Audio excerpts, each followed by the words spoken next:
जय हिंद एवरीवन। तो कैसे हैं आप लोग? एक सेकंड के लिए सोचो कि आपके यूपीएससी प्रीलिम से 182 मार्क्स आए हैं और आपकी कट ऑफ गई है 167। कितना डिफरेंस दिख रहा है आपको? 15 मार्क्स का। फिर भी आपको जनरल की सीट आपको नहीं मिलती। Sounds unfair, right? पर रुको, जब आप पूरा पर्सपेक्टिव सुन लोगे ना, जब आपको पूरी सबके बारे में पता चल जाएगा। क्योंकि सुप्रीम कोर्ट ने एक ऐसा रूल दिया है जो हर यूपीएससी, एसएससी, रेलवे और स्टेट पीसीएस के एस्पिरेंट्स जो है उनको डायरेक्टली इफेक्ट करेगा। और सबसे बुरा पार्ट पता है क्या है? 90% जो लोग हैं, मतलब जो 90% स्टूडेंट्स हैं, उनको उसके बारे में पता ही नहीं है। तो चलो आज ये कंफ्यूजन खत्म करते हैं। सबसे पहले समझते हैं कि रिजर्वेशन क्या है। रिजर्वेशन एक वो सपोर्ट सिस्टम बनाया गया था उन कम्युनिटीज के लिए जो हिस्टोरिकली थोड़ी पीछे है, ठीक है, ताकि उनको एजुकेशन, मतलब इक्वल अपॉर्चुनिटी मिल सके एजुकेशन और गवर्नमेंट जॉब्स में। समझ में आया? सिंपल सी बात, मतलब उन लोगों के लिए जिनको इक्वल अपॉर्चुनिटी मिल सके एजुकेशन, गवर्नमेंट जॉब वगैरह में। तो ये हर कैटेगरी के लिए डिफरेंट डिफरेंट सेट किया गया है। जैसे कि एससी के लिए किया गया है 15%, एसटी के लिए 7.5, ओबीसी के लिए 27%, ईडब्ल्यूएस के लिए 10% और डिसएबिलिटीज के लिए 4%। तो ये टोटल मिला के होता है 59.5%। ठीक है, 59.5% होता है। ठीक है, और ये जो सीट्स है ये अलग अलग स्टेट्स के अलग अलग होती हैं। ठीक है, कुछ कुछ कॉलेज गवर्नमेंट जॉब्स में अलग अलग होती हैं, कुछ कुछ गवर्नमेंट कॉलेज में अलग अलग होती हैं। तो इसका मतलब ये नहीं है कि जो परसेंट बच गया है वो सिर्फ जनरल या अपर क्लास लोगों के लिए है। नहीं, जो अपर क्लास के जो लोग हैं, जो अपर क्लास के जो लोग हैं इस देश में, उनको रिजर्वेशन की नीड ही नहीं है। नीड किसको है? जो लोअर क्लास का लोग है, ठीक है, जो फाइनेंशियली इतना स्ट्रांग नहीं है, ठीक है, उनको नीड है। तो आओ समझते हैं कि जो जो दो केस आए हैं ये क्या है, और इतना इजी वे में समझेंगे ना कि आप किसी को भी एक्सप्लेन कर पाओगे। सबसे पहला केस है राजस्थान वाला। राजस्थान वाले केस में क्या आता है कि एक एग्जाम होता है। तो एग्जाम जनरल की कट ऑफ जाती है 196 और एससी की जाती है 202। ठीक है, तो यहां पे बहुत सारे कैंडिडेट्स को एक्सक्लूड कर दिया गया। क्या कर दिया गया? एक्सक्लूड कर दिया गया, मतलब बाहर कर दिया गया। ठीक है, ये बोल के कि आपने जिस कैटेगरी में अप्लाई किया था वो क्वालिफाई नहीं की। अब यहां पे होना क्या चाहिए था? जो जनरल कैटेगरी है वो सिर्फ जनरल के लिए नहीं है, वो सबके लिए है। मतलब अगर मैं जनरल कैटेगरी क्वालिफाई कर रहा हूं तो मेरे को मौका देना चाहिए अगले अगले स्टेज में बैठने का या फिर अगले स्टेज में अपीयर होने का। ठीक है, पर यहाँ कुछ कैंडिडेट्स को अलाउ ही नहीं किया गया, क्योंकि मैंने एग्जाम फॉर्म अप्लाई करते वक्त मैंने अपनी कास्ट फिल कर दी थी। इसके कारण मेरे को ओपन कैटेगरी के अंदर कंसिडर नहीं किया गया। राजस्थान हाई कोर्ट था राजस्थान का, उसने ये बोला है कि ये गलत है। आप ये वाला काम फाइनल मेरिट लिस्ट में कर सकते हैं। अगर आप अभी कर देंगे तो बहुत सारे स्टूडेंट्स को अगले स्टेज पे बैठ नहीं पाएंगे, मतलब उनको मौका नहीं मिलेगा अगले स्टेज पे बैठने का। तो ये केस गया सुप्रीम कोर्ट पे।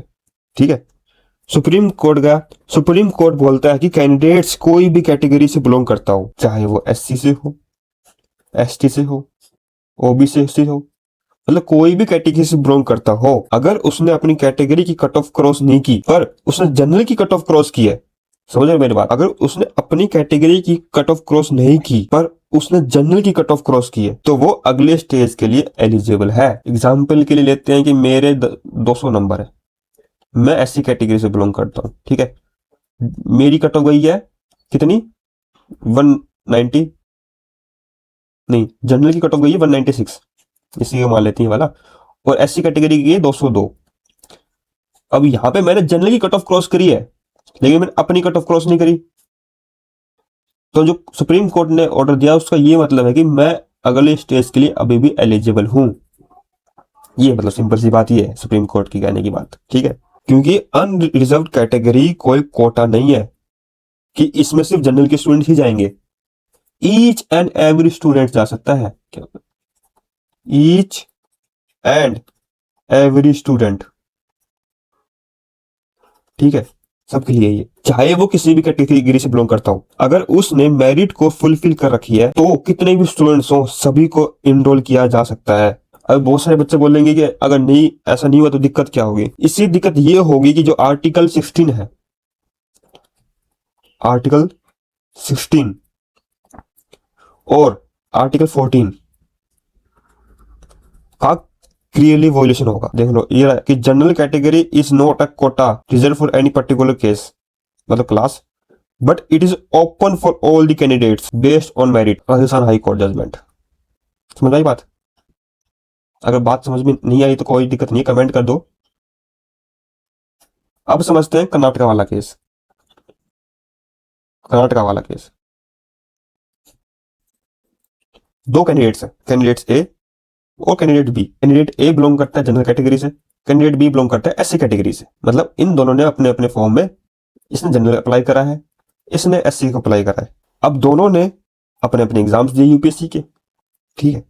और एससी वाले कैटेगरी वाले बंदे ने अपने बेनिफिट लिए, मतलब रिजर्वेशन लिया, ठीक है, जिससे उसने अपने एग्जाम के लिए क्वालिफाई किया। मतलब कि इसने पेपर दिया, इस एग्जाम में आए, एग्जाम लो कि 100 नंबर आए, इसने अपनी कट ऑफ एससी की कट ऑफ क्वालिफाई कर दी। मतलब नहीं है कि अपनी एससी कैटेगरी की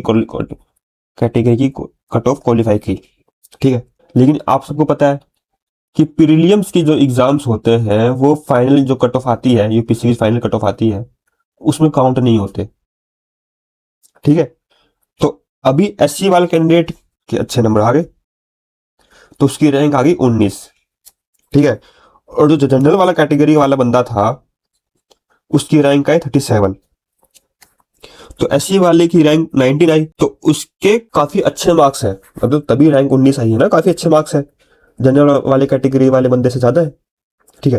तो अभी बात आती है इनकी पोस्टिंग कैडर एलोकेशन की, कि इनकी पोस्टिंग कहाँ होगी। अभी दोनों बंदे बिलोंग करते हैं सेम स्टेट से, कर्नाटका वाले, तो दोनों बंदे कर्नाटका के हैं, तो दोनों को अपनी होम पोस्टिंग चाहिए, सिंपल सी बात ये है। तो अब कर्नाटका में एक जनरल इंसाइडर था, एक ओबीसी सीट थी, मतलब एससी की कोई सीट ही नहीं थी, ठीक है, कोई सीट नहीं थी एससी की। जो एससी का कैंडिडेट था उसने ऐसा बोला कि मेरे अच्छे मार्क्स आए हैं तो मेरे को जनरल वाली जो सीट है, जो जनरल वाली सीट है, जो जनरल इंसाइडर की एक सीट है, वो मुझे दे दो, क्योंकि मेरे अच्छे मार्क्स आए, मेरे को सीट अलॉट कर दो। तो कर्नाटका हाई कोर्ट कहता है कि बिल्कुल सही बात है, आपके अच्छे मार्क्स हैं, बिल्कुल सही बात है। लेकिन सुप्रीम कोर्ट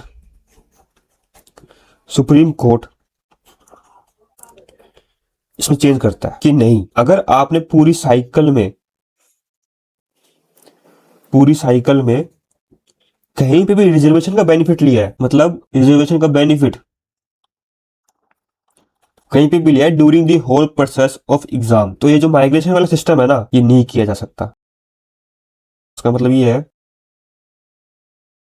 कि जो माइग्रेशन वाला सिस्टम है ना, माइग्रेशन, वो नहीं किया जा सकता, क्योंकि आपने ड्यूरिंग द प्रोसेस एग्जाम में रिजर्वेशन का बेनिफिट ले लिया है। सिंपल सी बात ये है। राजस्थान वाला केस था और एक कर्नाटका वाला केस, ये दोनों अलग अलग है, ठीक है। बहुत लोग इसको मिक्स कर देते हैं। अभी क्या हुआ, बहुत सारे केसेस सुप्रीम कोर्ट में गए, जितने भी केसेस वगैरह हुए। अब जैसे कि आपको पता है कि रिजर्व कैटेगरी की कट ऑफ है, जो रिजर्व कैटेगरी की कट ऑफ है वो अनरिजर्व कैटेगरी से ज्यादा नहीं हो सकता, उसको हमेशा नीचे ही रहना पड़ेगा। मतलब जैसे कि अपने जो SC ST है ना, SC ST, इनकी कट ऑफ हमेशा नीचे ही रहेगी, ऊपर नहीं हो सकती, ये सिंपल सा लॉ है, ठीक है। अभी बहुत सारे एग्जाम्स में आपने देखा कि रिजर्व कैटेगरी का कट ऑफ अनरिजर्व कैटेगरी से बहुत ज्यादा ऊपर गया है या थोड़ा बहुत आसपास ही है। कर्नाटका वाला केस था, उसका जजमेंट क्या था कि ये था कि रिजर्वेशन लिया हो आपने किसी भी प्रोसेस में, एज हो सकता है, फीस सिलेक्शन लिया, मतलब कोई भी टाइप का रिजर्वेशन लिया हो आपने, तो you can not be treated as a unreserved category candidate. अब ये बात बहुत ज्यादा शॉकिंग है। मान लीजिए कि आपने SC कैटेगरी से आते हो, ठीक है, आपने यूपीएससी का फॉर्म भरा, आपके पास दो ऑप्शन है, या तो आप जनरल से अप्लाई करो या तो आप SC से अप्लाई करो, ठीक है। अगर आप SC कैटेगरी से आते हैं, आपको ये फील करना पड़ेगा कि आप SC कैटेगरी से आते हैं। अगर आपने ये नहीं बताया कि आप SC कैटेगरी से आते हैं, तो मान लिया जाएगा कि आपने यूपीएससी का फॉर्म गलत भरा है, मतलब उसे फॉल्स इन्फॉर्मेशन दी गई है, झूठी इन्फॉर्मेशन दी है कि आप कैटेगरी से बिलोंग करते हैं, आपने अप्लाई नहीं करा। इसका मतलब ये है कि आपको बताना ही पड़ेगा कि आप SC कैटेगरी से आते हैं। अब जो गवर्नमेंट बोलती है कि 100 रुपए फीस, आपको सबको पता ही होगा कि 100 रुपए फीस लगते हैं, किसके लगते हैं, जनरल के, और ईडब्ल्यूएस। मतलब फीमेल्स के लिए, SC ST के लिए 100 रुपये फीस जो है वो नहीं लगती। ठीक है, अब जैसे कि आपने SC से अप्लाई किया है तो आप फीस नहीं भरेंगे। ठीक है, सिंपल सी बात है, आपने SC कैटेगरी से बिलोंग करता है, फीस नहीं भरोगे। तो जैसे ही आपने SC से अप्लाई कर दिया तो आपकी जो 50.5% जो सीट थी वो आपके हाथ से निकल जाएंगी। चाहे फिर कितने भी अच्छे मार्क्स क्यों ना हो, आपका उस पे से हक चला जाएगा। ठीक है, तो कितने भी अच्छे मार्क्स हो, कितने भी, आपको उस पे हक चला जाएगा, क्योंकि आपने अपना फॉर्म SC के थ्रू अप्लाई किया है। समझ में आ रही है मेरी बात? मतलब आपने एग्जाम में शो कर दिया कि मैंने SC का बंदा हूं और अपने अप्लाई कर दिया मैं SC का बंदा हूं। आपके जो 50.5% जो सीट्स थी वो आपके हाथ से चली जाएंगी, क्योंकि आपने एग्जाम में दिखा दिया कि आप SC से बिलोंग करते हो। लेकिन इस चीज में एक बहुत बड़ा ट्विस्ट है। क्या ट्विस्ट है, आइए मैं समझाता हूँ आपको। EWS, ये EWS बहुत बड़ा ट्विस्ट है, बड़ा बड़ा है ना, बहुत बड़ा ट्विस्ट है इसमें। क्या ट्विस्ट है, जैसे कि आप लोगों को पता है कि जनरल कैटेगरी की फीस कितनी है, 100 रुपए, और EWS की फीस कितनी है, 100 रुपए। मतलब बिल्कुल सेम सेम है, जनरल की भी सेम और EWS की भी सेम। तो अगर आप EWS वाले कैटेगरी वाले स्टूडेंट हो, आप फॉर्म में EWS अप्लाई करते हो कि मैं EWS आता हूं, तो उसको अनरिजर्व कैटेगरी की सीट मिल जाएगी। समझ रहे हो मेरी बात कह रहा हूं? अगर आपने शो कर दिया कि मैं EWS में आता हूं, तो आपको अनरिजर्व मतलब जनरल की सीट मिल सकती है। बल्कि अगर आपने SC ST से शो कर दिया तो आपको जनरल की सीट नहीं मिल सकती। समझ आ रही मेरी बात? क्योंकि आपने सिर्फ 100 रुपए, ये ना महात्मा गांधी जी अपने, इनका 100 रुपए का नोट दे दिया, जमा करवा दिया, तो आपकी 50% जो सीट थी वो आपके लिए अवेलेबल है। जो हमारे इंस्टीट्यूशंस हैं, बड़े बड़े सरकारी दफ्तर बोलते हैं, वो लोग रिजर्व कैटेगरी के साथ खड़े होने के बदले अनरिजर्व कैटेगरी के साथ खड़े हैं।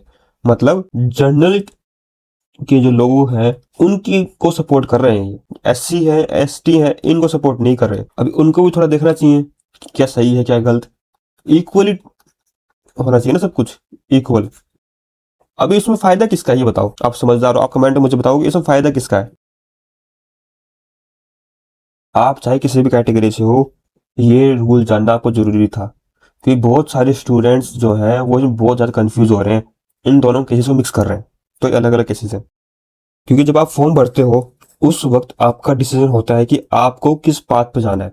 मतलब सपोर्ट वाला पाथ या ओपन कंपटीशन वाला पार्ट, दोनों रिस्पेक्ट के काबिल है, पर दोनों साथ में नहीं चल सकते। और ये बात सुप्रीम कोर्ट नहीं बोलता, कॉन्स्टिट्यूशन ने तय की है कि द सिस्टम में not perfect but this rules makes one thing crystal clear, fairness is not about treating everyone equal, it is about treating everyone in A right way. समझ में आ रही बात? अभी आप लोग मुझे कमेंट्स में बताओ कि आपका क्या व्यू है इस पे। शेयर करो उन स्टूडेंट्स को जो गवर्नमेंट जॉब्स की तैयारी कर रहे हैं। ठीक है, और ये मेरे कुछ सोशल मीडिया हैंडल्स है, आप इन्हें फॉलो कर सकते हैं। कोई भी डाउट आप मुझे DM कर सकते हो, पूछ सकते हो बेझिझक। ठीक है, मिलते हैं नेक्स्ट वीडियो में, तब तक के लिए जय हिंद।